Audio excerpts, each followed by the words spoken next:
Hey guys, what's up? I just finished doing a little reading here, so figured I would get online. I got a little bit of time, and I'm bored as hell because COVID-19 got y'all in y'all's house and got me locking doors and all sorts of shit. So I figure, why not come online, do a little live video, and kind of see what everybody's up to, what everybody's chit-chatting about, stuff like that. So I got my cards here. If somebody want me to spill their frijoles for them, alive for everybody. I don't know. But yeah, talk to me, people. A ver qué? What's going on with all y'all out there in COVID-landia? In COVID-19 landia. What y'all doing? Who's on? Who's watching me and not saying hello? A ver. Damien Valle. What's up, man? How you doing? He's a little, send a little waves. And Damien out there. Hope you're doing good, brother. But yeah, so we've been here. We're in today we were supposed to be released from quarantine to go out and explore the world on tomorrow, April 4th, but it's not gonna happen. So what y'all doing? Let's see. Hey man, how you doing, Sean, over there in California? How y'all doing in California? Y'all doing okay or what? How you doing? Who else on there?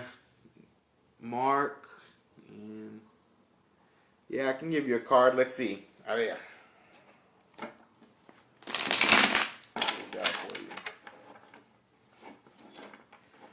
I'm gonna see. Today is Friday, and I'm just ask for a general message for you. Nothing too exciting or revealing. Let me be specific about that, because we are on live and I don't want anything extremely personal to come out in front of the world, because your business is your business, right? But you did publicly ask for a card, so let's see what we got here.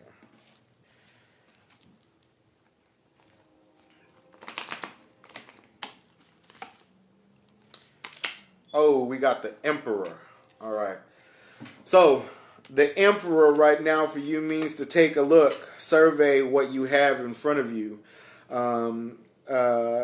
This could be your home. This could be property that you have right now in regards to real property. Not to go too deep into it, but if you are looking at procuring something right now financially, you might want to also start looking at your assets and things like that, or getting them in order, or making sure that they are in order for you to move on to the next level. This could also have something to do with a relationship, with things that I'm going to go ahead and pull another card. Queen of Swords comes out with the Emperor, so this could be in a relationship right now, which I do believe you are in a relationship. It could be that both of you are looking at taking something to the other level, or purchasing something together, or something like that. So my advice to you right now, without pulling any more cards, is simply just that you guys might want to take a survey of everything that you guys have going on right now financially, and see if that's something that you guys really want to get into. Okay, so damn, see, I love readings. So who else is on here? Everybody, hello, Kitu. Oh, you always blessing me with your love on Facebook. So, but yeah, guys, ask me a question. What y'all want to? I mean, not have to be about the cards, but we can discuss a number of things. I know you guys got a number of things y'all want to pick my brain about. So this is the time. I got 9 of you on here. I got some coffee.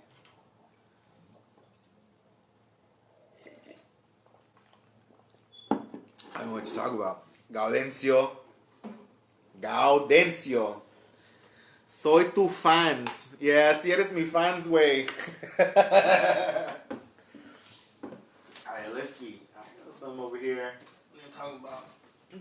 something.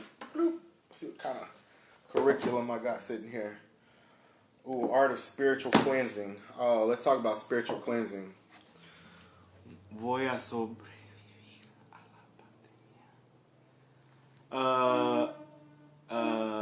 voy a sobrevivir a la pandemia. That yes, you're gonna survive. Yes, you're gonna survive. Sí, vas a sobrevivir, güey. Sí. So, speaking of cleansing, I know that earlier this week I did a video, or I think it was last week I did a video on sage, and that's really good for cleansing. There's several other herbs that are really good for cleansing. I tell you guys right now, in the shop, we're out of white sage, so don't come down here looking for no white sage. If you don't have it, I'm sorry. Also, my distributor, they're closed till May because of COVID. If you're looking for white sage, I can tell you right now, Indigo Moons has it, and Pixie's Intent has it, and you guys just need to reach out to them personally and work something out with them. But guys, also remember that cedar is very much great for cleansing. Cedar is very and any pine or evergreen, also very good antimicrobial, antiviral, antifungal. And for Houstonians, I mean, cedars and junipers, they're all around over here. So get you some of that cedar and hang it and dry it. Bundle it up if you want to. I recommend that. In fact, that gives me an idea. What I'll do is I'll gather some stuff this evening, and I'll do a real quick video on how to bundle something properly. How do you get cedar to stay lit? Okay, well, that's a very good question. Thank you for asking. Haha. So remember, when you burn medicine, you don't burn medicine in the bundle. Okay. Oh, and I don't have any cedar bundles in here, do I? No, but I do have cedar. Look at that. Oh. Okay.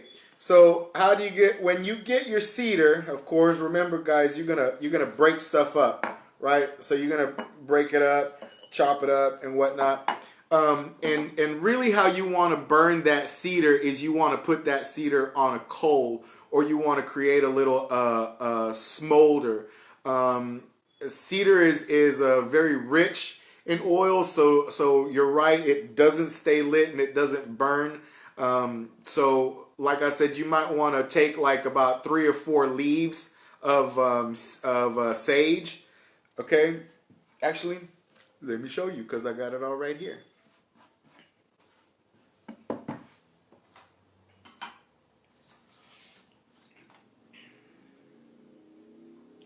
Why not, right?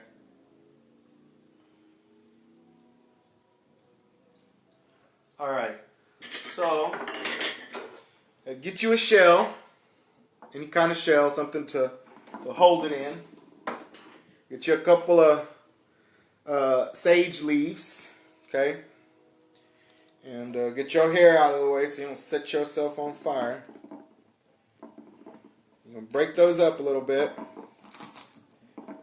Not too much.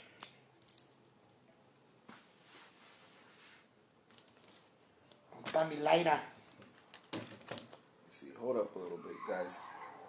Oh shit, something going on out there. Oh, here. Okay, and when you have your sage broken up in little chunks, just light it. Let me see. Whoop. Oh yeah. Yeah, bear with me, guys. Get that lit.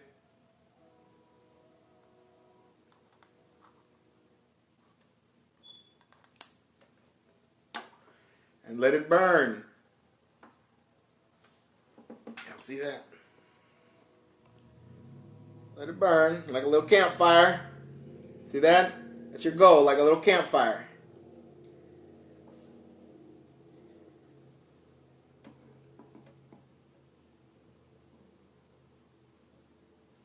And then get some good embers on that.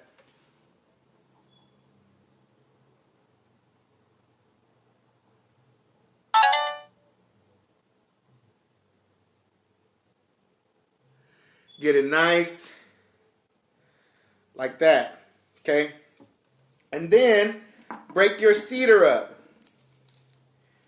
Get you a nice good pinch of that cedar. Nice good pinch.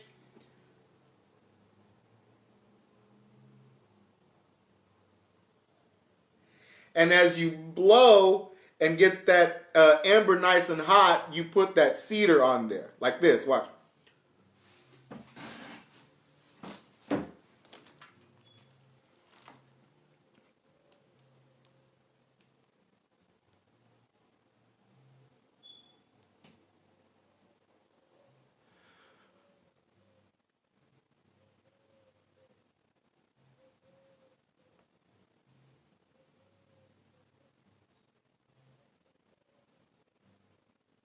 And that's how you get that cedar to start burning. And then from there, what you'll do is, if you want to continue to just work with cedar, once you have that ember going, you blow it.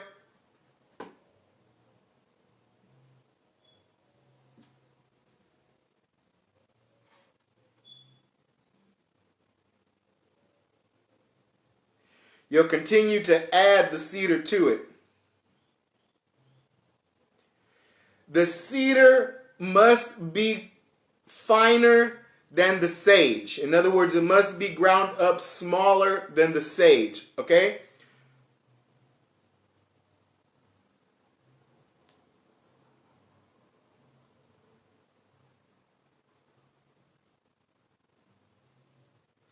Look at all that smoke that's already created.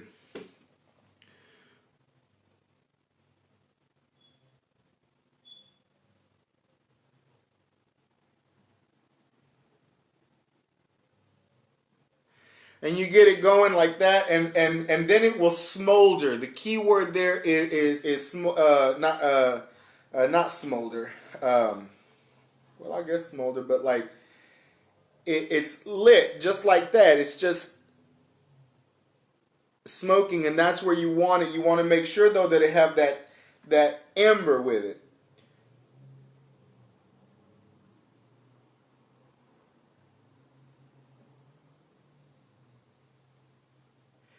Now, cedar is not like sage. If you get sage to start smoking like that, it will stay lit. Cedar, though, you have to keep working it. So it'll stay lit for a little bit, maybe about 30, 40 seconds at the most. But you, like I said, you have to keep working that cedar. And so the best thing really with the cedar too is that in the spiritual and the smoking sense, you have to make sure that it's like really dry. That's why I always tell people, make sure if you're burning it like that for an instance, one, grind it really fine, and then that way it will stay lit in an ember and it will smoke well. Or the other thing that some people do is they will add self-igniting charcoal into a mixture. You can get that loose, or you can also just take the round king's coals and crush them down into a powder and mix them into that. That's how loose incense, a lot of loose incense is made. So that it can keep burning, because it has self-igniting charcoal in it, and so it'll keep that little smolder with it. Yeah, so let me go back real quick, see if anybody else had any questions. Hey, there's Miss Deanne. Miss Deanne, I just shouted you out there for Indigo Moons that y'all got sage. So y'all, there's Miss Deanne. If y'all need some sage, y'all go hit her up. Palo Santo is a really good shaved up, you guys. Really try to work with that shaving and mixing it into some stuff. That's one of my ultimate favorite ways to actually work with a lot of things is instead of just burning them in big bulks of medicine, actually having them cut down or cutting them down into little pieces to where I can mix them and then burn them in small bits or add to it from time to time. Yep. Over here, one of the sisters said they used to burn it on a wood stove. That is another way you can do it. If you don't have a wood stove, folks, if you have a cast iron skillet, you can get that cast iron skillet really hot, and then you can put that cedar on top of that skillet. Okay, so that's how you keep that. That's how you keep that cedar going. Anybody else have any questions? You want to pick my brain and ask me? Let's see. Until then, talk about sweetgrass. Now, sweetgrass, that's real good to bring in balance. So remember, when we talk about the art of spiritual cleansing, one of the things that we'll do first is we'll cleanse with that white sage. When we cleanse with that white sage, what we're doing is we're removing the impurities from the air. So that can be spiritual impurities. Those could be energetic impurities, which those two things are different, babies. Okay? Spiritual impurities, energetic impurities. That's what we're looking at removing with the sage. Remember, sage also produces negative ions, which help balance out positive ions in the air. So it actually cleanses physically the air. Now, when we apply the medicine in a sense like that, that's what we call sage as a primary medicine. Okay, and the primary medicine, of course, because primary means first. It's the medicine that we use first. The primary medicine is usually used to, let's say, disinfect the area we're about to work on, right? So like, let's say I got a cut. The primary medicine that I would use would be the stuff that I'm going to use to first clean that wound before I go in and treat it and work on it, right? So that's what sage is. And then you treat that area with that sage, and then you bring in your secondary medicine. The secondary medicine is the thing that you really want to focus on bringing into that space. Okay, so let's say, for example, if you cleanse this room because there was a major argument in it, one of the things you want to bring in because it was an argument is you need to bring in the spirit of peace. You need to bring in that energy of peace. So the secondary medicine that you would use would probably be a lavender. You can also use junipers and pines. I mean, there's a number of medicines that you can use for that. I'm just using lavender as an example because that's the one that you guys are most familiar with. So that's your secondary medicine. So again, for this example, let's say there was an argument in the room. You cleanse it with the sage, and then you need to bring in peace into the room. The secondary medicine, peace. We're going to use lavender, okay? Easy. Now, do we use a third medicine? Yes, we can use a third medicine. A third medicine would be then any effects that you might need to fix along with that peace, okay? Because think about it. If it was two people disagreeing, there's the energy of chaos, of anger and fighting and all of that, which need to be combated, removed, and then filled with peace. But then there's all sorts of things about communication. So perhaps the secondary thing that you want to use is something that might have to do with communication, easing wrath, seeing eye to eye, things like that. In this case, what I would use is anything having to do with the spirit of Mercury. I definitely love in my cabinet. What I have for this is pinon. I love to use some sort of pine resin. Copal is very good for communication as well, to help people come back to some sort of peace amongst themselves and communication. And then the fourth medicine, yes, you can use a fourth medicine. You can use a fifth medicine. The number does not, you know what I'm saying? Like, you can continue. And that is truly why smudge blends exist, folks. People, they don't know that a lot of times. I laugh when I say, well, what? Oh, they're just putting a bundle together because it looks nice. Oh, I just put this bundle da-da-da because, oh, they go like that. And that come from the term of the medicine bundle, okay? And you have to know what a medicine bundle is. A medicine bundle is a bundle of medicines. And usually those medicines are bundled together because they go together and you're going to break them up to use them together in something.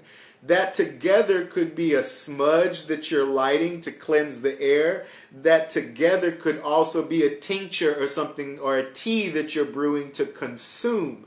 You see, so that's why they're called medicine bundles, okay? So everybody out there that just putting out a fancy sage bundle, oh, I'm gonna put some lavenders with it, and oh, da-da-da-da-da, things like that, and then you go in and lighten the whole damn bundle. You already know how I feel about lighting the regular sage bundle, so you can already imagine how I feel about y'all lighting them fancy little bundles. That's not what you're supposed to do with them. So you need to learn, you need to remember, take this advice that I'm giving you. Break that stuff down, chop it up, grind it up together, and that's called a smudge blend, okay? Those medicine bundles can be broken down into things called smudge blends, and that way you don't have to cleanse with sage right now and then use the secondary medicine, third medicine, fourth medicine, fifth medicine, and so on and so on. You can put them all together, and with many of my students is what I tell them. I say it's that shampoo and conditioner mix, you know, the all-in-one, you know. So you got to see it like that. Also, what it is that you're working with, okay? So that's cedar. Cedar, one of the things that cedar is really good for anyway is for warding away sickness and energies of the like. So when we talk about energies of the like and sickness, what is that? That can also be people. So if you guys feel that there are people in your life that are making you sick, okay, what does that mean, making me sick? It doesn't necessarily mean that the people in your life are giving you infections where you're getting a cold or the flu or anything like that. It could also mean that there are people in your life that they are so toxic that their toxicity is your life. So it's really good, you know, to keep cedar with you or burn cedar in meditations when it's time to start getting rid of people out of your life. You know, people that are going to bring those sickening, draining energies your way. Another one that we work with a lot is sweetgrass, you guys. I know a lot of you know about that one. Again, sweetgrass is not one that you light like that. I get that question a lot. How do I get my sweetgrass to stay lit? You don't light sweetgrass, babies, okay? You got to put that sweetgrass on an ember or something, or this. So you're going to use it in the same way that you use that cedar.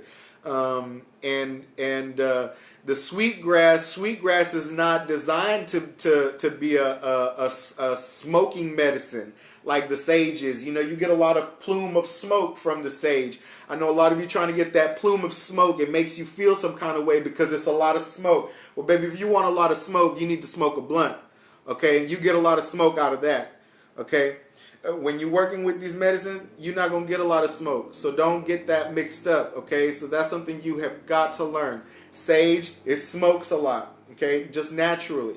But the rest of the medicines, a lot of them, they don't smoke, and it's not because of the smoke. A lot of it is simply just that spark to make that communication and to do those things. So that's how I tell you, a lot of you, appreciate the medicine. You got to use it in little bundles, okay? And so sweetgrass, you chop it up into little pieces about 1 centimeter. You put those on coals. You can put those on the smudge blend embers. I wouldn't recommend necessarily putting them in a smudge blend unless that's going to be the primary herb in that smudge blend is the sweetgrass. You usually want to, if you're going to blend sweetgrass with something, you're going to want to blend that sweetgrass with something of the same consistency. So some sort of other grass or fine leaf like that, because it's going to burn at a much quicker rate and and it just not going to burn evenly. You know what I'm saying? So sweetgrass really helps to center. In fact, I recommend not burning it for centering and balancing. What I recommend is smelling it. Many of you that I've worked with in therapeutic sessions, you know, that's one of the main things I get you to do is I get you to close your eyes, and then I put that sweetgrass underneath your nose and over your ears like an oxygen mask, huh? And then I tell you to begin to take a deep breath in through your nose, out through your mouth. And that's how I get you guys before you start your sessions to help center and balance. You know, that's my oxygen mask for you guys, right? When you're sitting in the dentist chair and you freaked out like hell because it's about to drill into your tooth. I know that's me. I don't even like going to the dentist. Calm down. So that's what the sweetgrass should be. So try not to burn it and try to smell it more often. And one of the ways I like to keep sweetgrass smelling so fresh is put it in a glass container, one that has a suction cup lid, you know, so it's airtight. And put a couple of grains of rice, not a whole ass cup of rice or anything like that, but a couple of grains of rice, guys, is 2.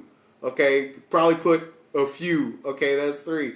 So put a couple of grains of rice in there that should absorb any moisture that's inside of there, and also not to over absorb moisture, which is the moisture that's in the plant. That's why I say only put a couple, because if you put a lot, it's gonna rip everything out of the plant itself. Okay, so you have to know that when you're working with things like that. And that's how you will keep those fresh. You'll keep all your medicines fresh if you keep them in glass containers, folks. That's why when you look at our herbs here, when you come to Absolem's, our herbs are so wonderful because we have them all housed the way I teach you to house them, in glass, away from direct sunlight, no strong lights over them, and in airtight containers. And if you just do those simple things and incorporate them into your practice and in your spiritual ways of life with working with the medicine, those medicines will last you in the aromatic sense for a very long time, if not just as much as well, the spiritual sense. They never die out. So I have medicine bundles that smell absolutely amazing that are over 10 years old, and it's all because of the way I store them. I pop them and I get a smell. Oh my God, they smell amazing. And it's like they smell even better with time. Okay, so learn how to store your stuff. Pinon is a resin that comes from pine.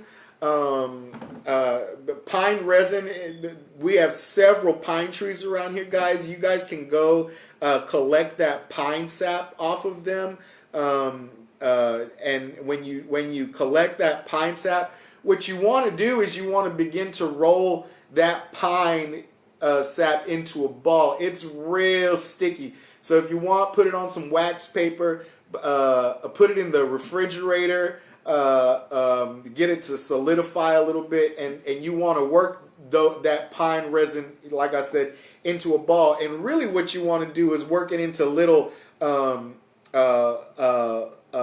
like little balls. Oh God, I'd say shit, probably about a little bit bigger than a BB. Even it doesn't take much because like I said, it's a resin. So when you put it on a coal or an ember or something like that, with any resin, what's going to end up happening is it's going to melt. And what a lot of you find is that you're overdosing your coals, or you're overdosing your embers, and those resins melt and they suffocate your embers, and then you're left with this pile of nasty leaves and ash and shit. So again, the tiniest pinches of those resins go a long way, because when they melt, they will sizzle and they will burn off from the heat from that. So again, very little of resins should you be using Because folks, those coals that you're getting are, I think they're about like the size of a quarter, if anything a little bit smaller than $1/2, and that's not that big. And if you work with resins, those of you that know, when you put even just a little bit on there, you get a lot of plumes of smoke. And sometimes if you put a lot on there, the smoke becomes overbearing before it drowns out that coal. So pine is real good for like, all evergreen resin and nettles and stuff, like needles and stuff, is good for joy and happiness. Real good for celebrations. So if you get good news, probably a good, you might want to burn some pine or some pine needles or pinon, something like that. Very good for refreshing the energies in rooms. Pine is something that I used to love to do. Like, for example, I used to coordinate a lot of meetings, and we'd have to use like the same room, right? So 9 a.m., I'd cleanse the room, because as many of you know, I've always carried my medicine practices with me. I still do, even in the white man's world. So I cleanse the room, get it ready for meeting to come in. Meeting comes in, boom, boom, boom. They hit an hour. Next meeting is at 10:30. I do a little pine, and that doesn't necessarily have to be with the pine itself, because I can't burn pine resin, so what I would do is I'd do a little bit of pine sol and things like that, and what it would do is it would refresh the energy in the room, so that the next group that came in at 10:30, the room was refreshed and ready for them. So that's what I mean by pine is real good for refreshing. It's also real good for refreshing you as well. At the end of the day, if you're feeling a little sluggish or something like that, get a little pine going around, and I'd add spearmint and eucalyptus to that. Get you moving a little bit more. So that's what I mean by it revives the spirit. So, yes. So, hello to everybody. Hi, Deborah, Chris, Juanita. Who else is here? Ben, I hadn't seen you in decades of Sundays, brother. Isaac, my godson over there. I hope you're safe and staying blessed. And Alexia, hi baby, how you doing? I hope you're doing good too. I love to see all that artwork you're doing. And can I speak on eucalyptus too? I can speak on eucalyptus. I'm gonna get a little bit of my coffee here though, so I can hear myself talk some more. Eucalyptus is a hell of a guy. One, if you're working different than working with the herb. A lot of people have asked me, well, where can I get the fresh eucalyptus herb? Blow your mind here in a minute for those of you that don't know. Go to a floral shop. The floral shop, specifically the one I like to go to, is over here, Fan and Flowers. I've been going to them forever because they've been there forever, and you guys know I'm a Midtown baby. Anyway, Fan and Flowers, I just go in there. What you can do with eucalyptus is a number of things, really. Get you the stalks. They're pretty cheap. One of the other things is if you go into different stores that have floral arrangements, a lot of times they use eucalyptus as the little filler plants and stuff like that. I'm sure a lot of you know that you guys can take that eucalyptus if you are congested and stuffed up, have anything to do up in here with the sinus cavities right here, all around here. Take that eucalyptus and get you a nice pot of water, about a gallon, 2 gallons at the most. Bring it to a nice boil for about 1 minute, and then turn it off, and then stick inside of that a bushel of eucalyptus. Put the lid on it, okay? And you can take that and do a number of things with that water. Then what you're going to want to do with that water is you're going to let that water sit there for about half an hour. Okay, anywhere from half an hour to 45 minutes, so that that water can really bring the things that it needs to out of that plant and into it. Then from there, like I said, there's a number of things that you can do with it. Let's go to the bathtub. Okay, Fill yourself a bathtub. So if you're feeling congested, things like that, you might be feeling a little tired or whatever. Also, fill that bathtub up with a little bit of warm water, not hot water, but warm water, and just halfway, and then add that eucalyptus water into your bath and steam with it. Soak in it. Okay, eucalyptus will open you up. One of the things you can also do with it is create a little salve with it. I'd recommend, and salves are really easy guys to make. You just got to know how to make them, and it's really easy. You take 1 part beeswax, 1 part oil, and you take 1 part medicine. So for example, if you're gonna your 1 part beeswax, if those of you that don't cook or use measurements, a part is your measurement. So if I say 1 part, that part could be 1 cup, 1 spoon, 1 tablespoon, 1 gallon, the part. So if I say you're going to use a part of this, means you're going to use the same, and a part of that means you're going to use the same amounts. If I say 2 parts, right, it means double the amount of the one that you use. Quick little tutorial for those of you that don't know. Okay, so 1 part, right, of that beeswax. Get that beeswax melted down. Then bring that oil to about 100 to 125 degrees. And then what you're going to do is you're going to add the melted beeswax to that oil and get that to come from that 125 and get them to come up to 150. Okay, try not to get it above 175 because then it'll start to do some things with the oil and things like that. But now we're on a timer, so you might want to practice if you're not familiar with how to do these things. But bring the oil to, bring the beeswax to 125.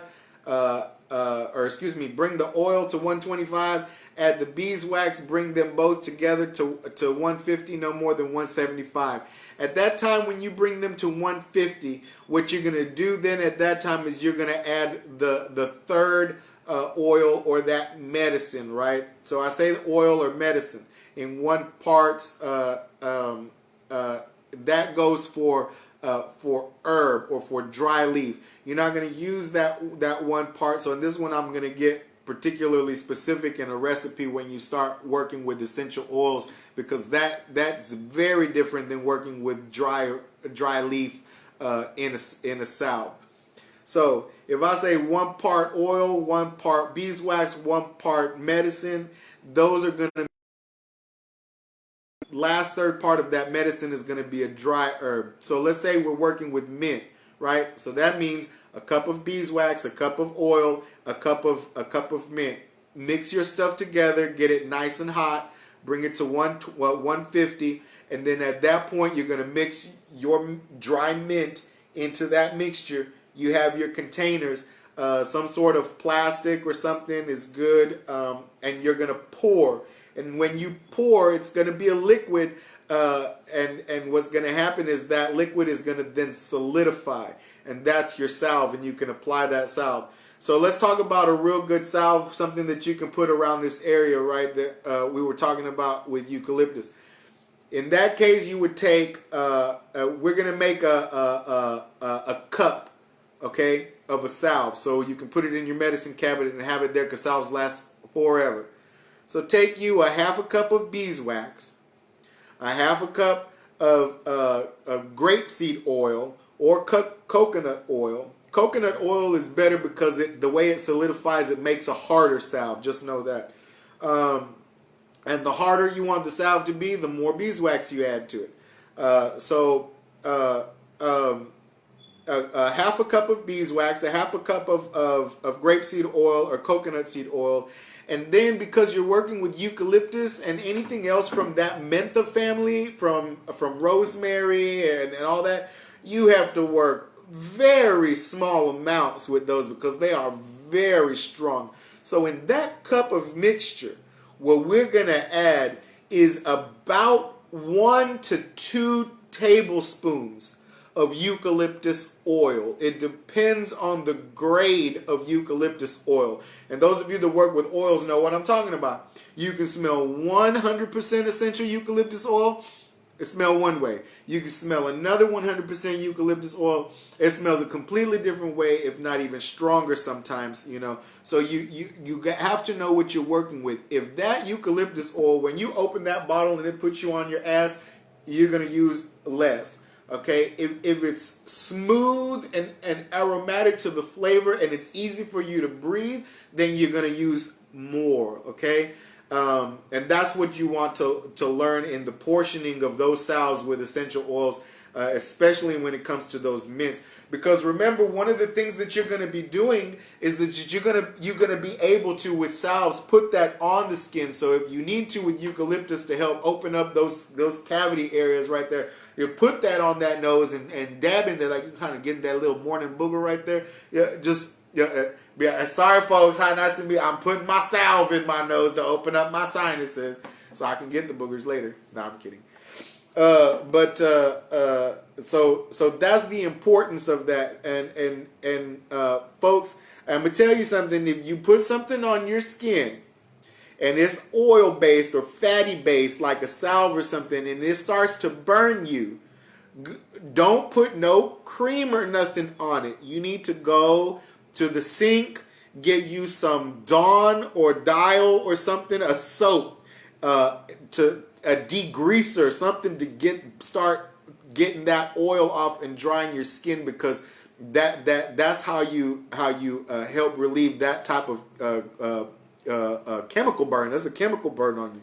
Is you got to use that soap and water. So remember that.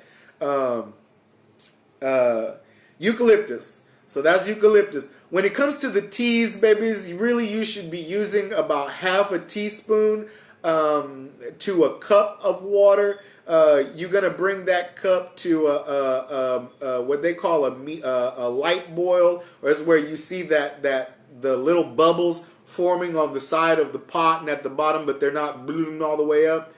That's a light boil. At that moment, your water is perfect. The steam should already be coming up. Pour you a cup, put you your pinch or a half a teaspoon of eucalyptus in that, cover it, and then that is really going to be real good for in here, in that throat right here, to begin to open that up. Now, a lot of times you don't want to use eucalyptus by itself when you're ingesting it, okay? You want to use something else with that. Eucalyptus would probably be a secondary medicine if you're ingesting it in tea. So let's talk about the throat area.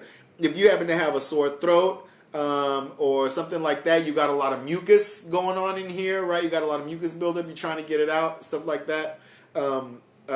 You probably want to use a mullein, make a mullein tea, and then add that half a teaspoon of eucalyptus to that mullein, and I'd add about a tablespoon of mullein to that cup of tea, and then go on ahead and sip it lightly from there. Mullein flowers are absolutely the bee's knees when it comes to the throat, you guys. Mullein flowers are only seasonal. It is March, so I'd be looking for those mullein flowers right about now. Yeah, so mullein flower way better than the leaves, but the leaves are very good also.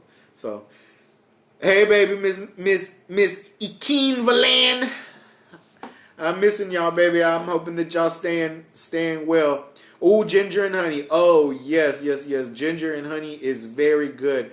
Now, folks, I tell you this. People say, oh, local honey, and it helps you with allergies and stuff like that. If you live in Houston, your honey needs to come from Houston. It's a lot of local honey makers here in Houston, so Houstonians, look out for them, because those are going to be the ones that are going to help you with those allergens, with those things like that that's in that honey. I'm not going to buy no honey from Austin.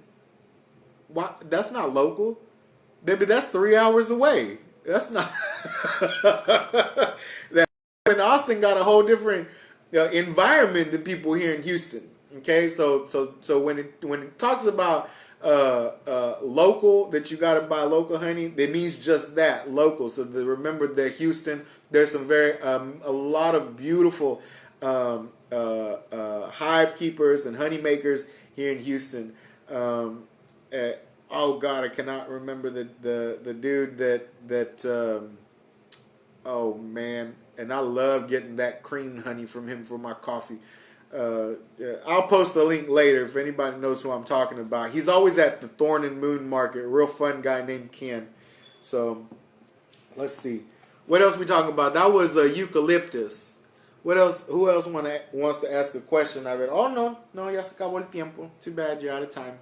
Okay, one bonus round question. Anybody got a question? Something? Because I got to get back to work. Because we're so full at the shop. I'm kidding. I'm throwing shade. Hey, baby Jewel, how you doing? You doing good? Nobody else? Oops, shoot. Kicked the damn thing there. And, yeah, I love sharing knowledge with you guys. So if you guys ever, Uncommon Bees, boom. That's the name of the people that I get that cream honey from my coffees. Uncommon Bees, you guys. They have a lot of good options on honey. So hit them up, find them on Facebook, support that local business, Houstonians, and that's how you begin to combat those when they say local. Yeah, so I'll be trying to come on a little bit more as often as possible so that I can share some stuff with you guys. If you guys got any questions or topics you guys want me to discuss, please send them to me in my private message. But post it to my wall, whatever you want to know, whatever videos you want to see me do or talk about. Let me know. I got time right now for coronavirus. Got us all inside, so you guys got to keep me busy, because if you don't keep me busy, I'll be in my workshop working on all that product and keep all the knowledge to myself, except for Miss Nikki, my goddaughter, who likes to interrogate me like she worked for the Viet Cong. So, but anyway, I love all of you guys. I'm always happy, like I said, to share knowledge with you guys. Sorry we can't be open. We got that window service popping, though. So I love y'all. Y'all have a great Friday night. And I will see you guys all tomorrow with something else to talk about. I love y'all and peace.